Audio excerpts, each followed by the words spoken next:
మామ ఈ లొకేషన్ ఏడనే కదా మీ డౌట్ వీడియోతో లాస్ట్కి సేవ్స్కో అడ్రస్ లాస్ట్ చెప్తాం. మనమైతే ఈరోజు నాన్నకు ప్రేమతో రెస్టారెంట్కి వచ్చేసాం అనమాట. ఈడైతే డిఫరెంట్ ఆఫ్ సీటింగ్స్ ఉన్నాయి మామ. క్యాబిన్ ఉంది, తర్వాత మంది ఏరియా ఉంది, అట్లనే నార్మల్ డైనింగ్ కూడా అవైలబుల్ ఉందన్నమాట. ఈడ స్టార్ ఐటమ్ ఏంటంటే మామ Naidu chicken biryani must try అని చెప్తా. సో ఇది వచ్చేసి మనకు స్విగ్గీ అండ్ జొమాటోలో ఆఫర్లో కూడా ఉంది, 75 రూపీస్ ఆర్డర్ వేసేసుకోండి. ఇంకా మనమైతే స్టార్టర్లకి థ్రెడ్ పనీర్ రేపినాం, అట్నే మనం చెప్పిన ప్రతి ఒక్క ఐటమ్ కూడా వచ్చింది, మంది కూడా ఆర్డర్ చేసినాం అనమాట.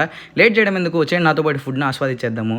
ఫస్ట్గా నేనైతే థ్రెడ్ పనీర్ ట్రై చేసిన కదా, ఇంత మంచిగా ఉంటుందని ఎక్స్పెక్టే చేయలేదు, సూపర్ ఉంది, మస్ట్ ట్రై అని చెప్తా.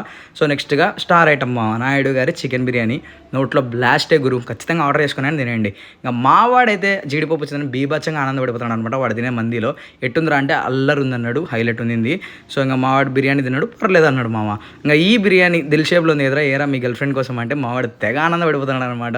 వాడి సిగ్గు తెగలయ్యా. ఇంకా ఈడ ఫిష్ స్పా గురించి మాట్లాడుకోవాలి మామ, ఫ్రీ ఆఫ్ కాస్ట్. మీరైతే పిల్లలతో వస్తే బీభత్సంగా ఎంజాయ్ చేస్తారు, మేమైతే పిల్లల కంటే దారుణంగా ఆడుకున్నాం. అడ్రస్ ఏంటనే కదా మన ఆంధ్ర స్పెషల్ ఉంది, దాని పక్కనే ఉంది, కుదిరితే ట్రై చేసేయండి. బాయ్.